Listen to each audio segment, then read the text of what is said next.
In this video, we are going to see how we can change our birth date on Facebook.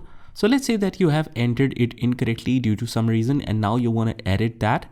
Here's how you can easily do it. First of all, just click on the top right hand corner on the profile picture and click on settings and privacy and select settings. So what you can do is just click on the account center after that, and under that you click on the personal details. You choose the personal profile details. Here it is. And here are the personal details, birthday. Let's change that.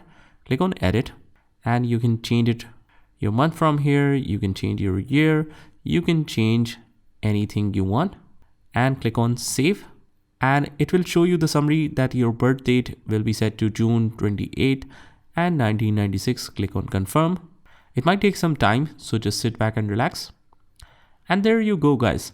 I hope you found this video helpful, and if you did, hit the like button and subscribe to our channel, and I will see you in the next one.